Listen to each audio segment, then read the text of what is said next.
The US campuses witnessed fresh bouts of clashes on Thursday when police forcibly removed scores of defiant pro-Palestinian protesters at several colleges. They also cleared out the encampments where violent clashes took place a day prior. This while US President Joe Biden condemned the violence, emphasizing that only peaceful protests are protected under law.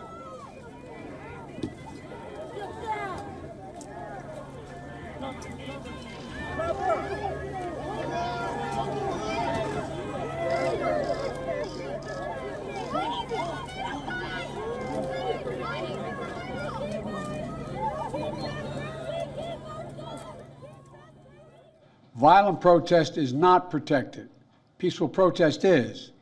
It's against the law when violence occurs. Destroying property is not a peaceful protest. It's against the law. Vandalism, trespassing, breaking windows, shutting down campuses, forcing the cancellation of classes and graduations. None of this is a peaceful protest. Threatening people, intimidating people, instilling fear in people is not a peaceful protest. It's against the law. Hundreds of helmeted police swarmed the site of a pro-Palestinian protest at the University of California at Los Angeles early on Thursday. They fired flashbangs, arrested defiant demonstrators, and dismantled their encampment. The pre-dawn police crackdown at UCLA marked the latest flashpoint in mounting tensions on U.S. college campuses, where protests over Israel's war in Gaza have led to student clashes with each other and with law enforcement. Prior to moving in, police urged demonstrators in repeated loudspeaker announcements to clear the protest zone, which occupied a central plaza about the size of a football field. They eventually took down tents, tore apart barricades, and removed the encampment, while arrested protesters sat with their hands restrained behind their backs with zip ties. Local television station KABC-TV estimated 300 to 500 protesters had been hunkered down inside the camp, while around 2,000 more had gathered outside the barricades in support.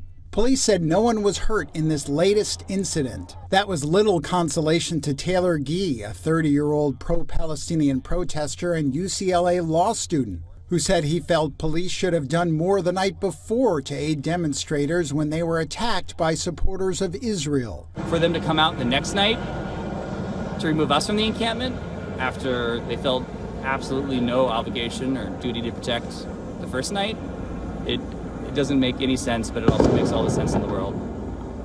I'm not surprised. The police action at UCLA came after police in New York City on Tuesday arrested pro-Palestinian activists who occupied a building at Columbia University and removed a tent city from the campus. Under mounting political pressure, President Joe Biden broke his silence on the campus protests in remarks at the White House Thursday. There's the right to protest, but not the right to cause chaos. I understand people have strong feelings and deep convictions. In America, we respect the right and protect the right for them to express that. But it doesn't mean anything goes. It needs to be done without violence, without destruction, without hate, and within the law. UCLA said its campus would remain closed except for limited operations Thursday and Friday.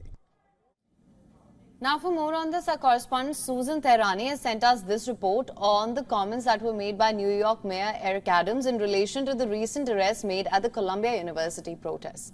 Listen to this. New York City Mayor Eric Adams announced that nearly half of the pro-Palestinian protesters arrested at Columbia University and City College of New York were not students with no affiliation to either schools. Adams blamed outside agitators and professionals with a history of fueling non-peaceful protests for the ongoing chaos and vowed to bring order and prevent the influence of these outside groups on students. One of the non-students arrested was identified as a 40-year-old with a history of anarchist and extremist activity who was being investigated by the NYPD for possible hate crimes. The protests have raised concern about anti-Semitism on school campuses here in New York and elsewhere, with many schools still grappling with these protests. Susan further elaborates on President Biden's response to the campus agitations. Listen to this. President Joe Biden said on Thursday that his support for Israel remains unwavering amid the ongoing protests against the country's war in Israel, which has been taking place at campuses across the country. After President Biden delivered a speech, a reporter asked him whether or not these recent protests has caused him to reconsider America's policies towards the region. The president's answer was no. Meanwhile, at Rutgers University in New Jersey, a group of protesters were faced with arrest. And what they did was, by the 4 p.m. deadline, they left their encampment.